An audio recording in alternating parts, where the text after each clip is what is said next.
Welcome, welcome to Pride and Welcoming, our event hosted by our Kol Ami Tzedek Council on welcoming LGBT refugees and asylum seekers.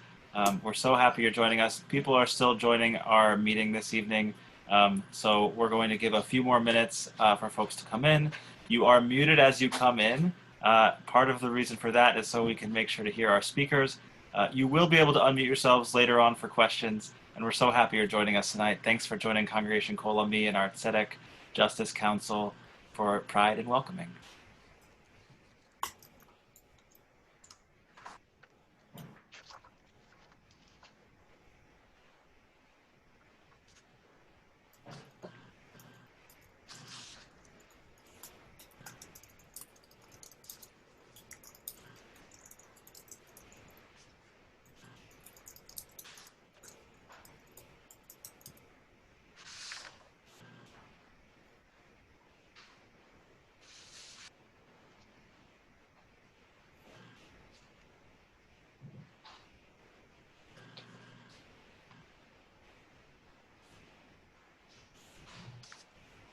We're just going to take another moment or two to people come in, and then we'll begin.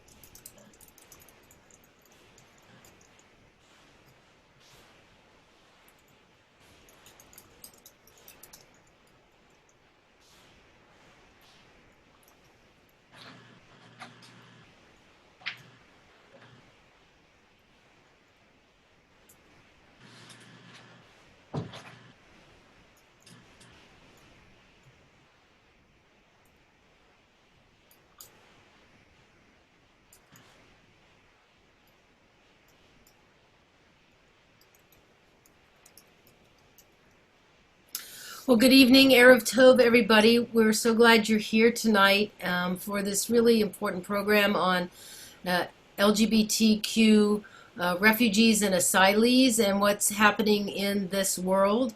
It has been an important priority for our congregation this past year in 2019-2020 as our Tzedek Council, our Justice Council, has worked primarily in the areas of immigration and homelessness this past year.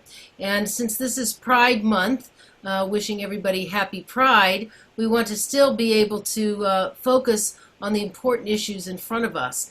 And simply because of COVID-19, that hasn't changed our priorities and commitments to social justice, nor our need to continue to understand what's happening at the borders, and particularly for LGBTQ refugees and the situation there. And so we're really thrilled tonight to partner with HIAS, the Hebrew Immigrant Aid Society, which is one of the oldest Jewish organizations in the panoply of Jewish organizations that likely resettled your grandparents or great-grandparents. And now, as Joe, I'm sure, will tell us, Joe Goldman from HIAS, we resettle immigrants because we're Jewish. Once they resettled immigrants who were Jewish. So our commitment is that. And why is that? That's because within our Torah, it's 36 times the commandments tell us to remember the strangers, for you were once strangers in the land of Egypt. It's one of the most repeated commandments, mitzvot, in the Torah. And so this isn't just something we do because it's something nice or it's noblesse oblige. This is our mitzvah, a command that we believe in strongly, to welcome the stranger, to help those that are immigrating and those that are refugees to find the comfort and the strength and the permanence and the safety that they need within the haven that the United States can and should be once again. So we're delighted that you're here to learn more.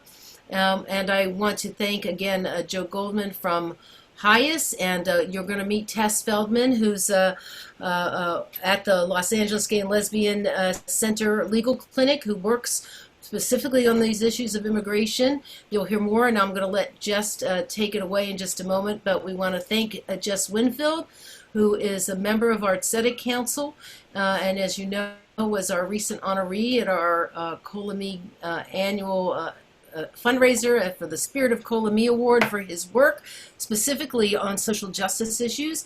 And Jess is also helping not only represent Kol Ami with the Religious Action Center California, our consortium of reform congregation social justice projects, but he is also the co-chair of the Jewish Coalition of Assisting Refugees and Immigrants, Los Angeles, which is a revised. We had a coalition a while ago. It's now rebooted and revised, and he is going to not only represent our congregation, but he is helping to co-chair this really important coalition that is going to help all of us focus once again and refocus our efforts on helping bring immigrants and refugees safely into the community. So, Jess, thank you for your leadership. Thank you for all you're doing to represent our congregation. And I'm going to turn it over to you as the moderator of tonight's program.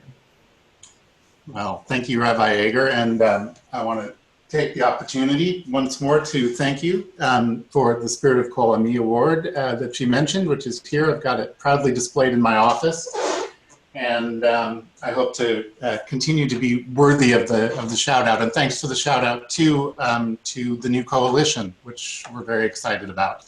Jakari LA, the Jewish Coalition of Refugees and Immigrants, Los Angeles, which Joe kindly helped us get going. And thanks for inviting me to moderate this very important discussion. To Rabbi Chaikin for helping to facilitate it, and as always, many thanks to our Tzedek Council Chair, David Glickman, for his support of all things Chesed, as his license plate says. As Rabbi Eger mentioned, I've been working on immigration rights for over 2 years now, representing Kol Ami, both legislatively and in direct service. And while we've seen some small successes over those 2 years, including last week's Supreme Court ruling, blocking, at least temporarily, the elimination of the DREAM Act, the situation on the ground has only grown more challenging, thanks to increasingly xenophobic asylum and deportation policies. And honestly, that was the case before COVID-19, and COVID-19 has not made anything any easier. It's also important to remember that the refugee crisis isn't just at our own southern border. It's a global crisis, which Joe is going to tell us a little bit about, of people fleeing violence and persecution around the world. And of course, we all know that whenever there is persecution of people for who they are, LGBTQ people will be inordinately affected. So tonight we're going to cover 3 major areas. The first is HIAS's work, both historically and on the current global scene, as well as their work on our own southern border.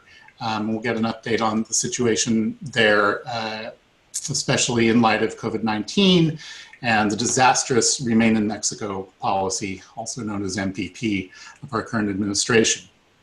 And then finally, most importantly, for Pride Month, and happy Pride, everyone, we're going to be focusing on the specific and unique challenges faced by LGBTQ asylees, refugees, and detainees in our own communities. And then we'll discuss some concrete action items that we can all take to bring our Jewish values, the ones that Rabbi Eger highlighted, into this arena so we can really make a difference. So to help us, we're thrilled to welcome Joe Goldman, who is the Western Director of Community Engagement for HIAS, which, as Rabbi Eger mentioned, if you're just joining us, is one of the oldest Jewish aid organizations in the US and one of the premier refugee aid organizations in the world. And also Tess Feldman, who's an immigration attorney and the manager of the Immigration Law Project at the Los Angeles LGBT Center, where she works on deportation and asylum representation for LGBTQ immigrants and their families. We will have some time at the end for questions. So if you have any questions you'd like to put in the chat box as we go along, please do, and we'll try to relay them. And then we'll hopefully have time to open up the mic and the mics and have you ask questions in real time a little later on. So first, let's turn it over to Joe to give us a broad look at HIAS and its mission and its historical and global work, as well as the current state of play at the southern border. All yours, Joe. Thank you so much, Jess, and thank you, Rabbi Eger and Tess, for joining us and the whole Kol Ami community.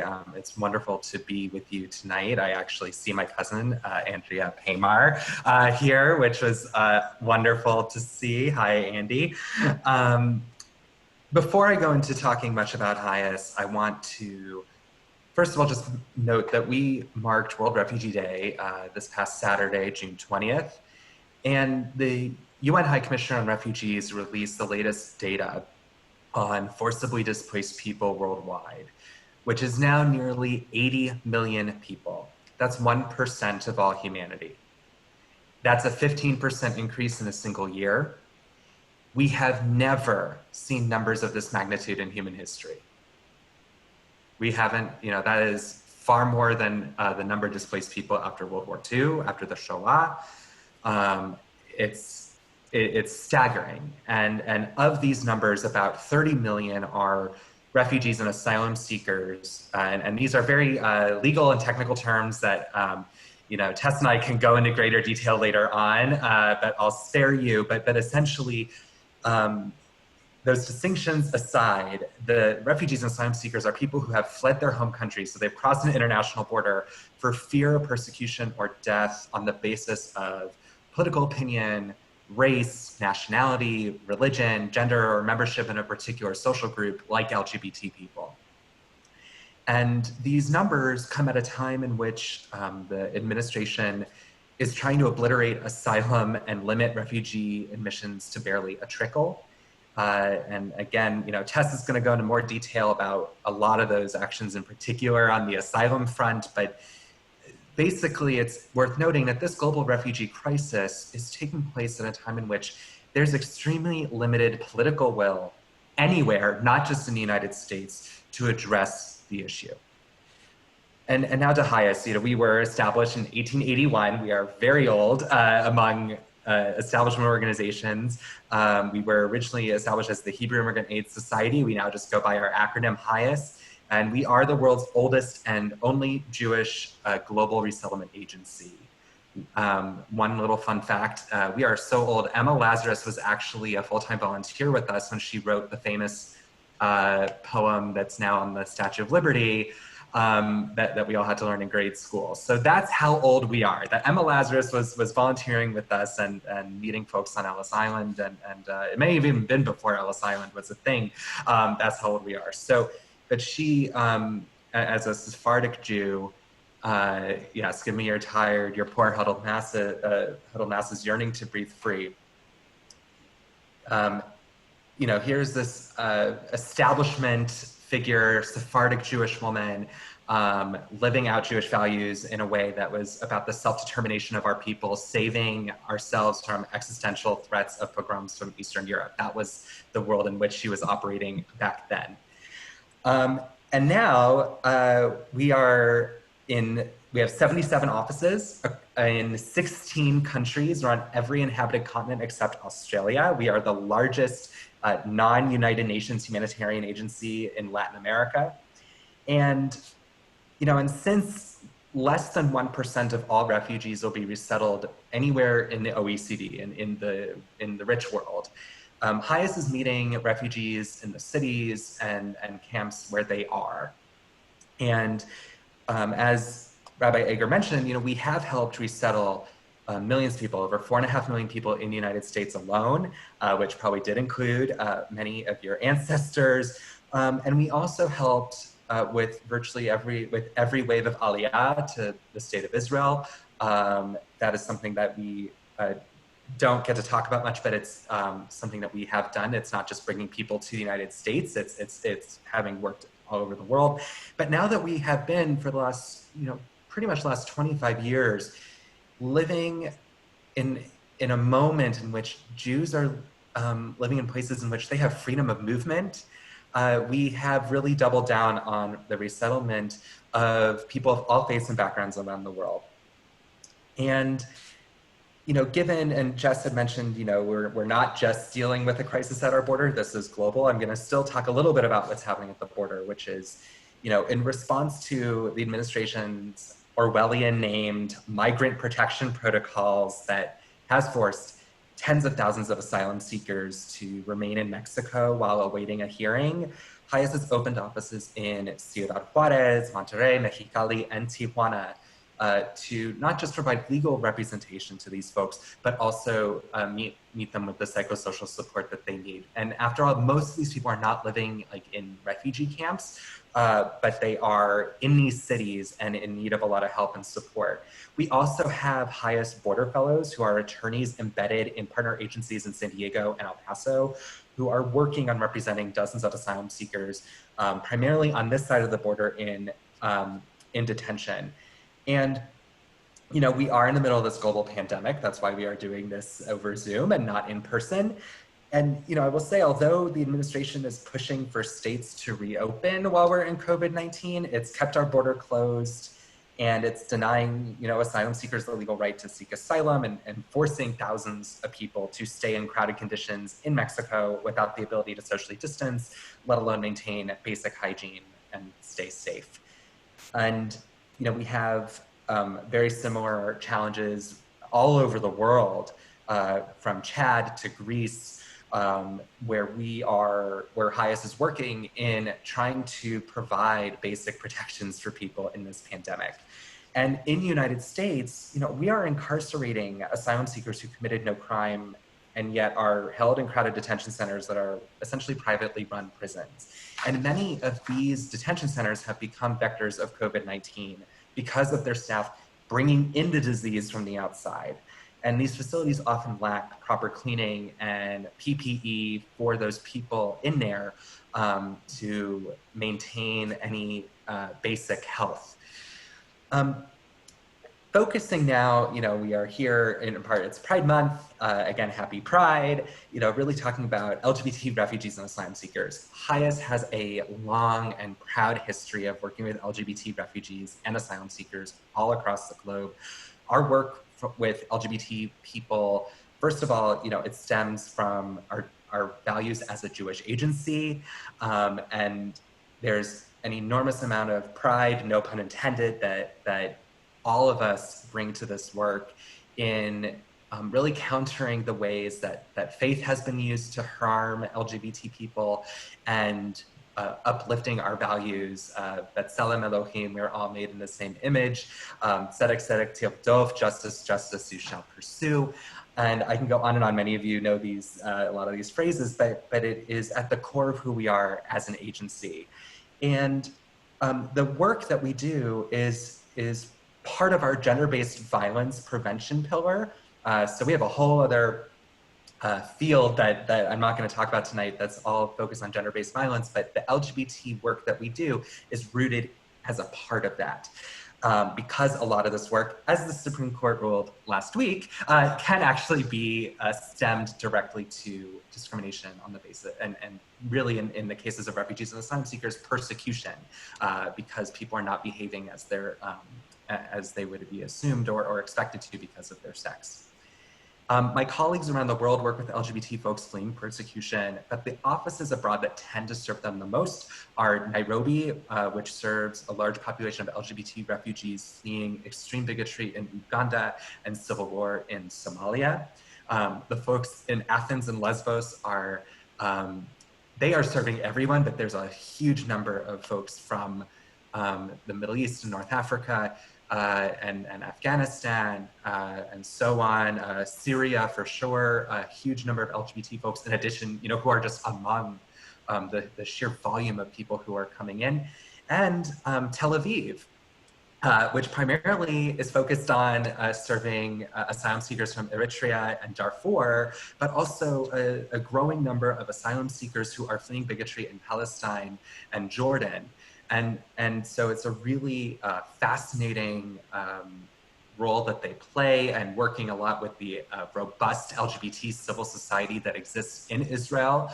And so, we are really, in our international work, working with LGBT folks in ways that never would have imagined before joining HIAS that these were even options. And then here in the United States, our affiliate agency, the way it would typically work for refugee resettlement is we work with the State Department, which will tell us, okay, we have 9 agencies, HIAS is one of them, that helps resettle folks when they are given clearance to move to the United States. And the way HIAS does that is we have, other than one of our 2 offices on the East Coast, we have affiliate agencies. For many, many years, JFS Los Angeles was one of them. And due to cuts to the refugee program, we had to end that or pause that partnership. But Jewish Family and Community Services of the East Bay up north, they run the only LGBT resettlement program in the entire country. And so all of their LGBT refugees come through us, and they come from every corner of the planet. And it's, having lived in the Bay Area, doing Jewish community relations for many years there, I just have to say it is extraordinary to not only have had the pleasure of lobbying and supporting this program long before ever joining HIAS, but seeing the impact that it has on these folks when, most of these refugees have lost everything they could ever imagine. And they also come from societies in which they are taught to hate Jews. And to see just the world of difference it makes when a gay Syrian refugee is helped by the Jewish people and from the Jewish agency, it's extraordinary. And I, one of those refugees is a gentleman named Subi Nahas, who actually spoke before the United Nations in 2016 under the invitation of then Ambassador Samantha Power to really leverage the United States' role at that time to support LGBT people around the globe and to actually address the crisis facing LGBT refugees. And so just to see like that one HIAS refugee makes such a difference for millions of people around the world through, and in direct partnership, he was housed by a gay Jewish couple. This couple has a ton of family in Israel. They are active in supporting civil society there. It was such an amazing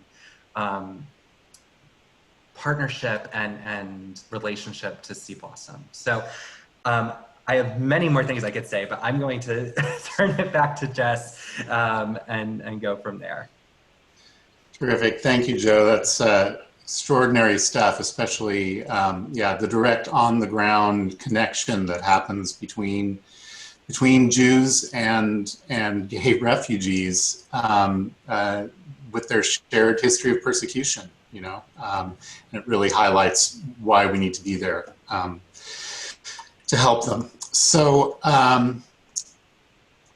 for those of you who are just joining us, we're here with Joe Goldman from as Western Region Community Director for HIAS, and we're about to turn it over to Tess Feldman, who is the manager for the Immigration Law Project at the Los Angeles LGBT Center. She's a graduate of Loyola University Chicago School of Law and has spent years as an advocate for detained immigrants and as an activist against due process violations. Her practice is focused on representation of survivors of violence, unhoused people, immigrants of color, and members of the trans and gender nonconforming community. Her work has been covered in English in Mother Jones Magazine, San Francisco Chronicle, the Washington Blade, among other sources, and in Spanish on Univision Channel 52 and Telemundo. We're honored to have such a strong advocate for social justice here at Kol Ami to help us focus more specifically on LGBTQ individuals and their unique challenges in the asylum system during these difficult times. Tess, thanks for joining us. It's all yours. Thanks so much for having me. It was really inspiring to hear Joe talk about the incredible work that your group is doing around the world. And when Joe and I connected to put our heads together and brainstorm a little bit for what I might be able to share with you all and how I might support the amazing work you're doing, I actually sent an email to some family members to trace my Jewish heritage to the refugee resettlement work my grandmother did as a social worker in New York. And I think she worked for HIAS, but nobody can find a name of an organization. So it was really special for me to make that connection and now be with you all this evening. And I kind of got goosebumps hearing your reflections on all the connections between the people we care about because of heritage or belief or neighborhood or, you know, on and on and on. That's what drew me to become an immigration attorney, and why I'm so thrilled to be doing this work at the Los Angeles LGBT Center right around the corner from where many of you are. I've been at the center for just a year now, but I've been practicing immigration law since beginning my legal career. And in the few moments that I have on screen before we save time for questions and concerns and feedback and action items, this is what I'm planning to share with you all. I'd like to tell you a little bit about the specific project that I work with and the work the center is doing to help refugees and immigrants. I'd like to give you a little bit of an update of what I see in the field as a direct services attorney on the ground. And then I promise we'll find a way to keep it positive. I'd like to talk about the proposed asylum regulations that came out a week ago because we have time to respond to them, which I'm really excited about. I think we can make a big difference here. So the Immigration Law Project was started through an Equal Justice Works Fellowship within the Legal Services Department at the center. And I have to give credit to many, many, many generations of my predecessors at the LA LGBT Center, because the Legal Services Department has been designed to be responsive. Whatever the crisis is of the day, be it civil rights more generally or discrimination or, you know, all of the other challenges that this community specifically has faced, legal services has responded. So in different times of the history of the program, the services we've provided have looked different. And when the immigration, you know, I always have to try not to use some of the language that has become mainstream, but when refugees came to the United States in bigger numbers in 2012, 2014, 2016, the center focused on providing more direct representation to asylum seekers and LGBT refugees coming to the United States. By many estimates, 40% of the population in the world are people who identify as LGBTQ+ in some way. And so that means a huge percentage of refugees or asylum seekers might be or likely are members of that community and face the persecution that Joe talked about based on that part of their identity.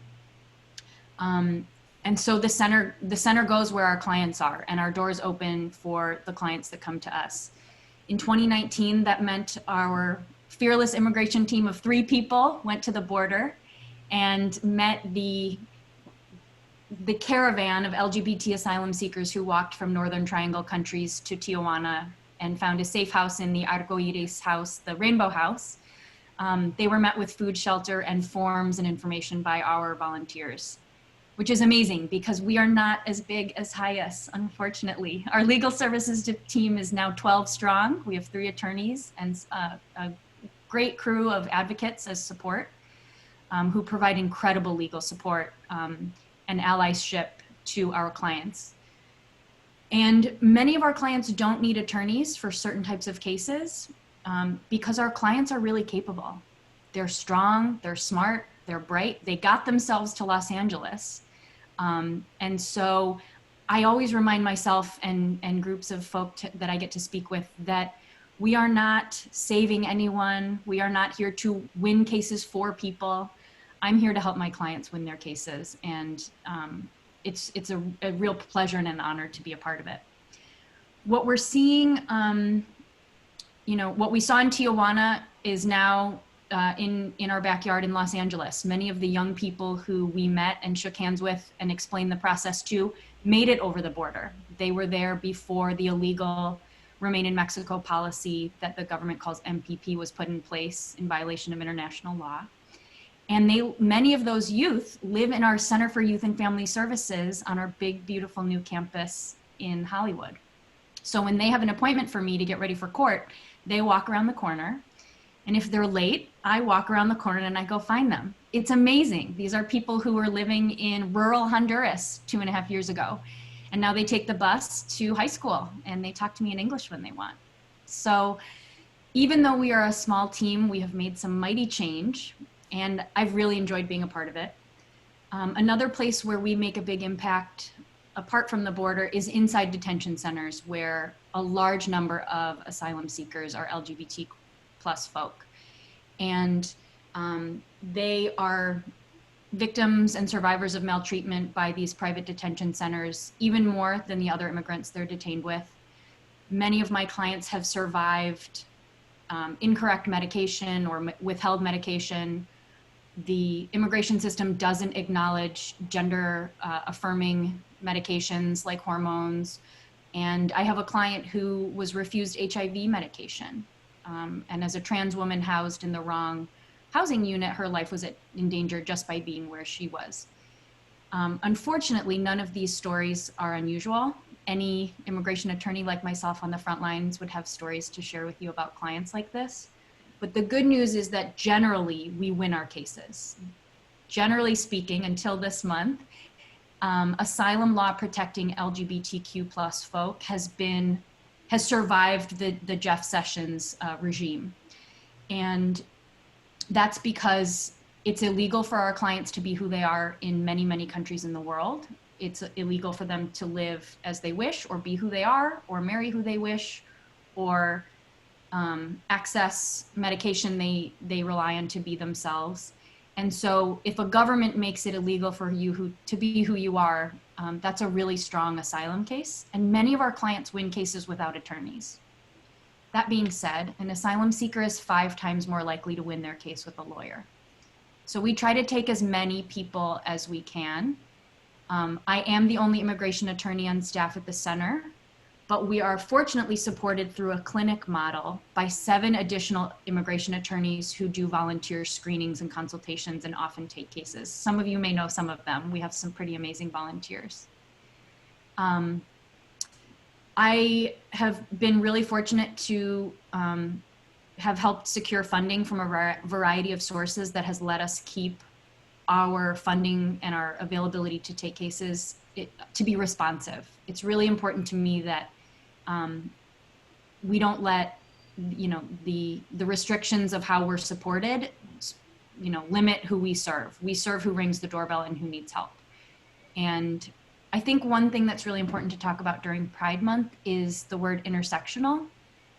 My clients are doctors and teachers and people of color and women and men and people with no gender, and they're students, and they're small business owners, and they're IT specialists, and they bring so much to the center beyond being an LGBT asylum seeker. What's great about the center is that it's a place where I can refer them for other services. My clients are also healthcare clients, or senior services clients, or youth clients. So I think that's really important because we provide a trauma-informed approach to these fearless survivors of violence. Their needs don't end with the forms I help fill out and the testimony I prepare with them. And I'm really grateful to be working in a place that has those resources to help connect in so many other different ways. So LGBTQ asylum seekers in my file cabinets are from 100 different countries. As Joe was talking about the places that HIAS has amazing offices doing amazing work, I'm thinking, oh, that's so-and-so and that's so-and-so. I have clients from all the countries Joe was talking about. And I guess the one thing I'll give as a sort of a teaching point or a little nut and bolt nugget that might be a little technical, but I think that is a helpful thing to understand as people start plugging into supporting refugees and leveling up your justice work, as I think you're all doing. The asylum world is bifurcated in 2 ways. And this is the only technical nugget I'll drop, if that's okay. But I think it makes a difference in framing how your comments and your efforts might help, depending on where people are in their asylum journey. So if a refugee comes to the United States and is unable or unwilling to return to their home or the place they're traveling from because of fear, they have a right to apply for asylum. And they can do so affirmatively, meaning of their own will, introducing themselves to the immigration system by declaring fear, either at the border or an airport, or once they're here for any number of reasons. Or they can apply for asylum defensively, meaning maybe their status expired or they're an undocumented person and they're caught up in the court system and they have to defend themselves from deportation from a judge. So their defensive response of please don't deport me is an asylum case.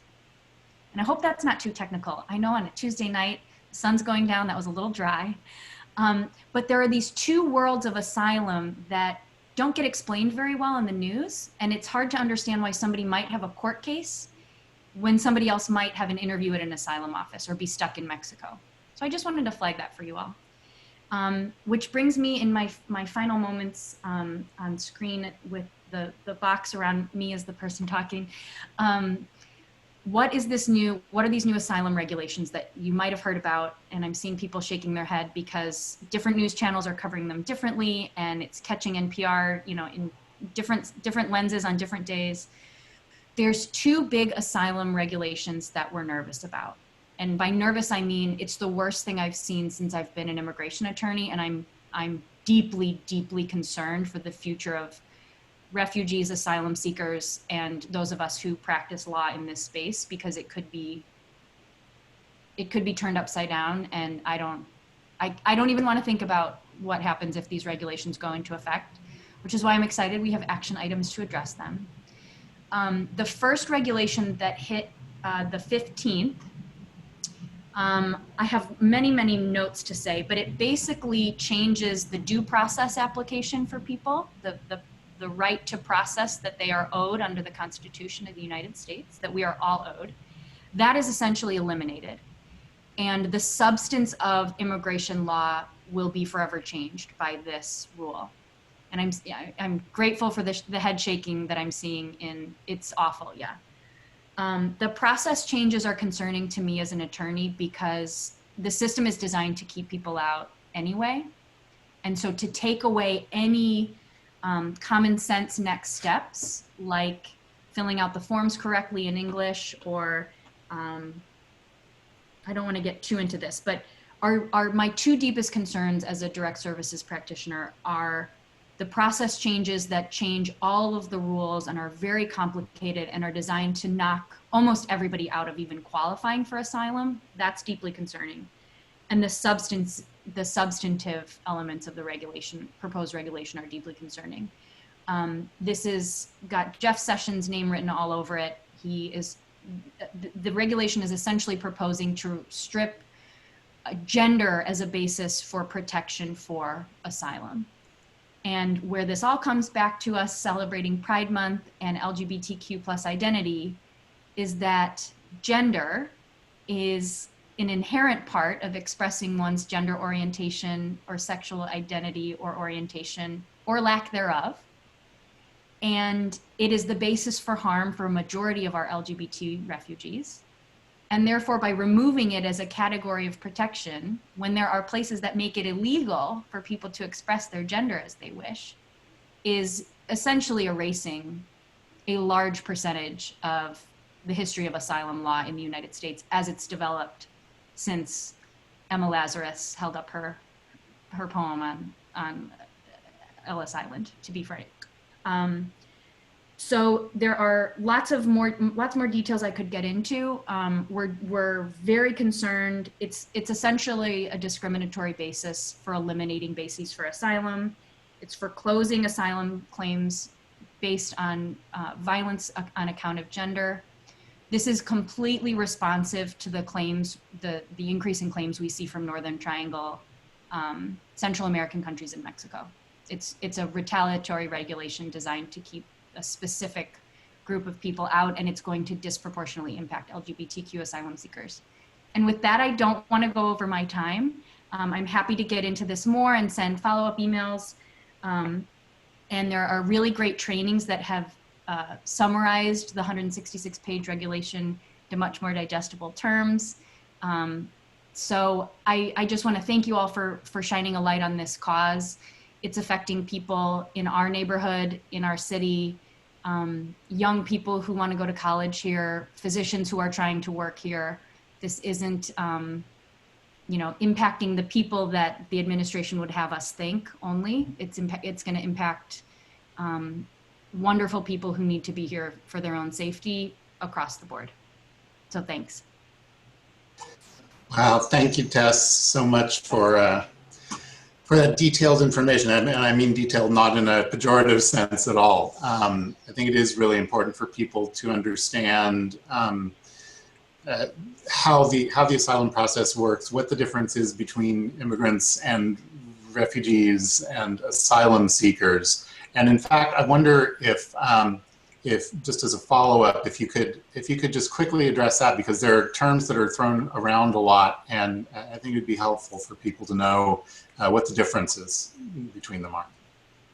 Yeah, thanks, Jess. I'm sure Joe can correct me if I misspeak here. I wish I had a whiteboard so I could draw the Venn diagram.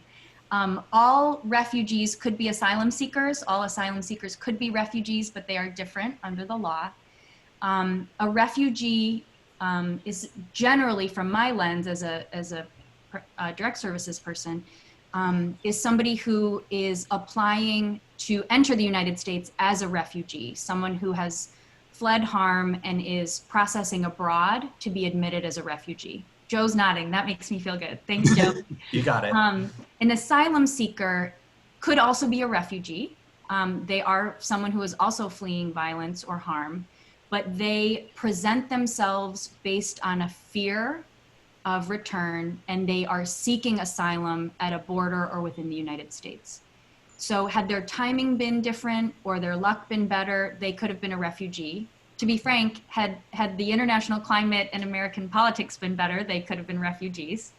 But usually these are people who present themselves seeking asylum on American soil or at a port of entry or airport, or technically something that's American soil. Joe, I'm sure I missed something. Fill in the blank. No, you didn't miss anything. I just think there's like a tiny bit more context that'd be great for this group to share, which is that the entire refugee and asylum system, as we know it today, was actually created in direct response to the Holocaust. So the entire system is based on the fact that Jews could not present themselves at a border or apply to then be resettled as a refugee somewhere else. And that created the entire system that we know today. Both the United States and Israel are signatories of the 1951 Geneva Accords. Both countries are not upholding their end right now as signatories of that. But it's 2020. 1980 was the year that, even though the United States had been practicing refugee and asylum resettlement, 1980 was the year that it was unanimously codified into law by Congress. It's just shocking today that this was a unanimous issue. It was practically non-political. It was believed to be great for our for national security and our economic well-being, and so I just want to provide that extra context as to who these folks are and how this system was created, and that. And today, in order to even get resettled here as a refugee, it often takes upwards of 2 years to be cleared by multiple departments in the federal government before you can even get on a plane to come here. So I just wanted to add that to what Tess was saying. Thank you, Joe. And if someone isn't lucky enough, I shouldn't say lucky enough, but if someone isn't able to avail themselves of that process, or it's not available to them, or they're denied, and they somehow make their way to the United States or a port of entry and seek asylum by asking for it, the system as of today is designed not to let them start the process. But if they are lucky enough to have made it into a border before this year, or are an asylum seeker, as Jess pointed out, sort of that label of somebody who's in the process, I have clients who applied and did everything perfectly and followed the law in 2016, and they're still waiting for their interviews. And I have clients who have been waiting for 5 years to present their final hearing. Remember, I talked about the asylum court, the affirmative cases in an immigration office and the court for defense of asylum. My defense of asylum cases that were all rescheduled due to COVID-19 were for people who had applied 5 years ago and were ready for their final hearing. Some of them were this week, and they'll start their case over next year. Wow. So while the refugee process takes 2 years, which is far too long, we have designed a system to dissuade people from even starting because they might not even lose their case for 7 to 10 years. Wow. All right. So thank you both for those clarifications. I know it's even people who are in the immigrants' rights, social justice work get confused because it's not only is it confusing to begin with all of those different parameters, but it's constantly changing as we've seen this week. So don't feel too bad if you didn't grab all that, but it does provide some context. So I want to make sure we have some time for questions, but I want to make sure that those questions can be about the action items that Joe and Tess might have for us. Let's get down to the brass tacks of, okay, we're here, we care, we don't want to be saviors, but we want to help because we're Jews and we've been there before. What can we do? Joe, you want to go first? All right, I'll go first, and I promise I will post things in the chat afterwards, and also make sure that you get them via email. Tomorrow we actually have a national call on LGBT refugees that going into greater detail about economic inclusion and some of the resettlement process that's way thicker in the weeds. So if you're really into that, you are welcome to join us tomorrow. And July 1st, we are having an election campaign advocacy training. No, it is not a 501c4 political action program. This is to be trained with your best friends from all over the country to learn how to make sure that we elevate these issues throughout the election cycle with different candidates. I know that LA might feel a little bit different, but you have friends in say Orange County who are really active on this. We also have the National Pro Bono Project, which is all remote. We are still looking for pro bono attorneys who can sign up to help with appealing asylum denials. Tess probably has a lot of these needs too, so if you can, work with both of us. And we have a HIAS border response team, which we need Spanish speakers. You don't need to be an attorney for this, but we need help translating a lot of legal documents for right now while the border is essentially closed. We have a lot of folks with pending cases, and we are just updating as many of those documents and getting all of our ducks in order as much as we can. Stay tuned for a California statewide action alert that should be coming out later this week for 2 pieces of legislation that would make it easier for refugees and asylees, those who have been granted asylum, to get all their professional licensure expedited, especially as we're in COVID-19 and need people in hospitals, but also engaged in the economy in any way, shape, or form. And the last thing is there is the Jews for Refugees Facebook group. I'm sure many of you are already in it, but please join it if you haven't, because that is where you will find the Jewish movement in support of refugees. There were 5,000 people and lots of information and ways to continuously be engaged and involved as this goes on. Thank you, Joe. And I am sure that Tess has a couple more to add. I have one quick action item that I hope people take advantage of, even tonight while you're still in front of your computer before you power down for the evening. I would implore you all to consider adding a public comment to the proposed asylum regulations.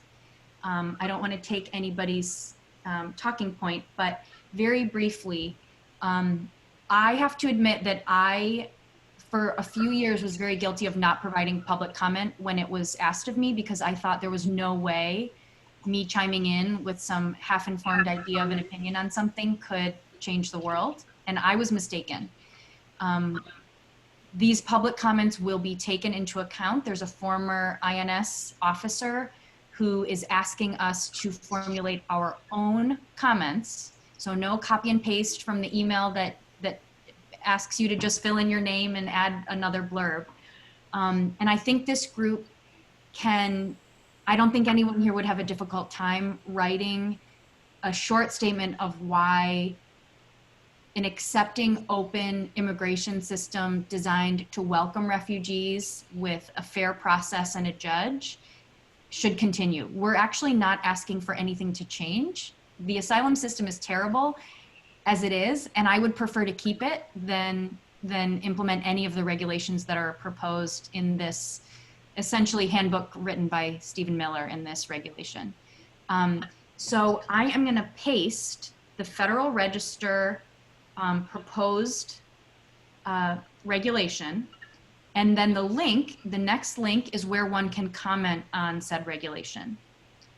And I am happy to help someone formulate some talking points if they wish. As of this afternoon, before this call, there were 966 comments, and now there are 1,137. I just checked. So we really can make a difference, a handful of people at a time. We want people to have their application decided by a judge. We don't want a judge to look at the application that someone fills out without an attorney and deny an asylum case. We don't want asylum based on gender, violence based on gender, protecting people who are harmed based on their gender to be cut out of asylum law. It essentially undoes 45 years of how the asylum system has functioned in this country. And we don't want people who have traveled through 2 different countries to be denied the right to apply. If someone had a layover in a West African country on their way to JFK, they wouldn't be allowed to ask for asylum under this proposed regulation. And somebody I was on a call with today looked it up. Could they get from Uganda to JFK, Uganda, an anti-LGBT country, to JFK without traveling through 2 countries? And the answer is no. So I don't want to get too into the weeds of what this regulation is saying, but it really undoes the fabric of refugee and asylum protections in the United States. And every suggestion in this regulation that you can read at the first link will destroy lives and families, and we don't know how much harm will be caused. What's good about this regulation, if you click on the first link, it's actually pretty easy to understand. Usually my attention span doesn't get me very far through some of these proposed regulations, but it's pretty easy to read. So I encourage you to take a look and then make a comment at the second link because your voice will be heard. And we've been able to slow some really harmful policies that would impact asylum seekers through the comment process. Thanks. Terrific, thank you. And I'm just going to add one more quick action item myself. Speaking of public comment, for those of you, and I know there are some who are in the city of Los Angeles, tomorrow morning the LA City Council is going to be doing some budget work, and there is an item that would move some funding that is currently dedicated to the work that Tess is doing, which is the LA Justice Fund, which supports legal access for immigrants and refugees. They're talking about moving some of that funding to outdoor movie theaters over the summer, outdoor movie screenings. I love outdoor movie screenings, but we have a need to support these immigrants. The link there will take you to a full document that has information about how you can contact your city council person tonight before the meeting, just to encourage them to strike out that particular language. It looks like it's going to go our direction, but can't hurt to get involved with your city council person if you aren't already. Okay, so that said, we still have some time for questions, which is fantastic. So I think that Rabbi Max is going to open up the channels, and if anybody has questions they'd like to ask of any of our panelists, Joe or Tess or Rabbi Eger, please do. Yes, so you all have the ability to unmute yourselves. I actually have a question, Joe. I want to make sure I heard you correctly at the beginning. Joe, you said that the recent statistic was 80 million refugees worldwide. Did I hear that correctly? Yeah. So that's about 2 Californias worth of people who are refugees by, was it the UN? So they're forcibly displaced. The majority are still within their country's borders, which means that under international law, even if their home country is oppressing them, that country is obligated to still care for them. Tess may know even a little bit more the intricacies on that, but so it's refugees and asylum seekers are just a subset because I see. they have left those countries. They've left their border. I see. Thank you.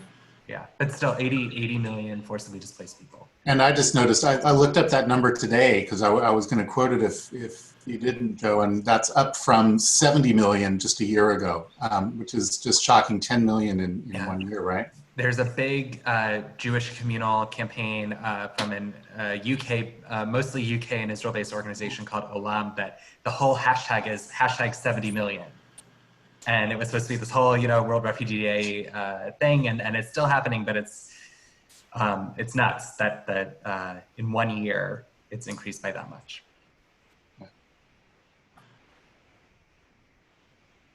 All right. Anybody else? I see we have some immigration stalwarts on here. I see Karen Altschuler is there. Hi, Karen, although she's stepped away from her desk. Hi, Rebecca. Susan Nigladoff, who represented Kol Ami in a legislative meeting last week, for which we thank you. With Henry Stern, her state senator. Anyone? I actually have one question, if no one else is going to chime in. Could you mentioned, Joe, a very interesting project south of the border where you're looking at helping to provide case managers for LGBTQ refugees who are in LGBTQ shelters. Have I got that approximately right? So we don't have any LGBT specific programs south of the border where in this case, it's our LGBT work is part and parcel of the broader work that we do. And it's something that all of the staff, which, there are only about 150 of us in the US and like 650 of us around the globe, have to be fully fluent and competent in, no matter what angle in which we are approaching this work. And so we don't have LGBT specific shelters. There are some, I know Tess mentioned, I believe one in Tijuana, which are colleagues who work at the Jewish Family Service of San Diego. Our border fellows who are based there have worked with that shelter before. So, but a lot of our work on the LGBT front is just like part of the broader agency and as intersectional of a way as it possibly can be. And we will assume that 40% of all the people you're helping, as pointed out. Yeah. It's possible. I want to ask, just Jess, if I can, Tess, it would be your point about public comment is so just like, of course, like we should be doing that, and that's something that we could engage synagogues, especially people sitting around home these days who maybe they're retired or unemployed, people aren't working, to engage them in this process. Could we get maybe between Tess, you and Joe, a series of talking points, and then something I think our congregation could do in relationship with others, in communicating with other congregations, certainly in Southern California, is to create a campaign to do that. I mean, like that's like an easy thing to network with the congregations that we're connected with and make that happen, like a really low-hanging fruit. So if we could get a few, 5 or 6 talking points for people to do that. I think Ann Wyman's here. Ann's at Temple Isaiah. I know also. I know she would do that, and we have connections with RAC California through that. But that would be so helpful, and I think this is something that people would easily be more than willing to do. Oh, that makes my heart sing. Yes, I'm happy to share a couple talking points from the most glaring and offensive parts of this regulation. And I would encourage people, in my experience, people like talking about themselves and writing about themselves. And there are so many people who are non-native indigenous to the United States that might have an immigration story in their family history to share. This would be the place to do that. However, someone's family immigrated to the United States is likely not possible, especially in light of this new rule. Today. And so really anyone can do this. I think you're right. I'll add in the extra challenge, the government has foregone the normal procedure, surprise, of allowing 60 days for this public comment and instead given us 30. So this campaign sounds fantastic. I'm already brainstorming how I can help, but we have until July 15th. Okay, well And HIAS is going to work on a template for folks also. Yeah, but that's easy. That's easy for us to like. We have. I mean, our mailing. I mean, we have an email list of 1,200. You know, Temple Isaiah's is even bigger because they're a bigger congregation. Like, even if we got 3 or 4 congregations to say, okay, can some of your social action people just do that? That's already generating quite a depth very easily of something that's really important and really necessary.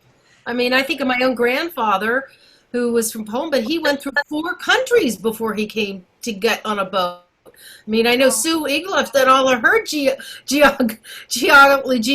genealogy, and you know they would have to have go through a lot of countries to get here. So And I think the longer the comment, the better.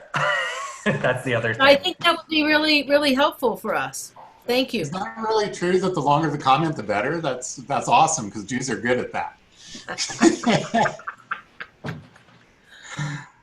Sorry, Rabbi. I didn't mean to cut you off. No.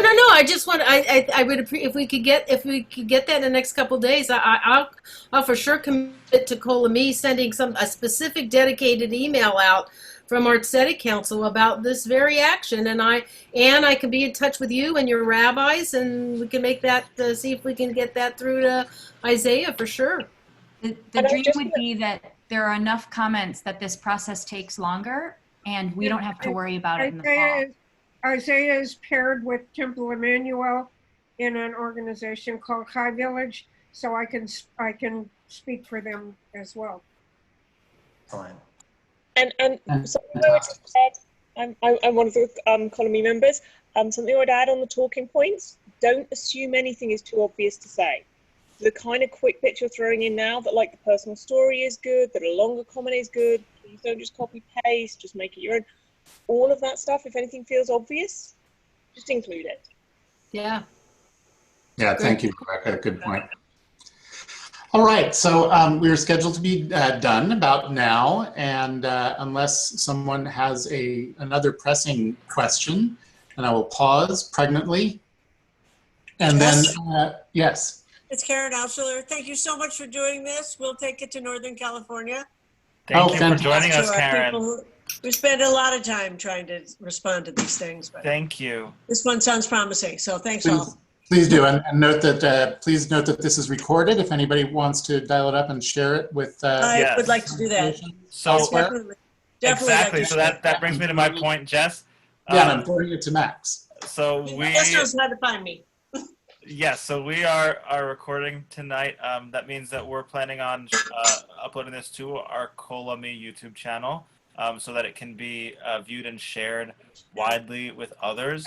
That includes all this discussion about commenting on the federal regulations. We only have until July 15th. Tess, thank you for noting that. While the 60-day period might have been helpful, certainly we can mobilize before July 15th to help engage our community to comment in that way. Thank you all for joining us tonight for Pride and Welcoming. Thank you, Joe from HIAS. Thank you, Tess with LA LGBT Legal Center.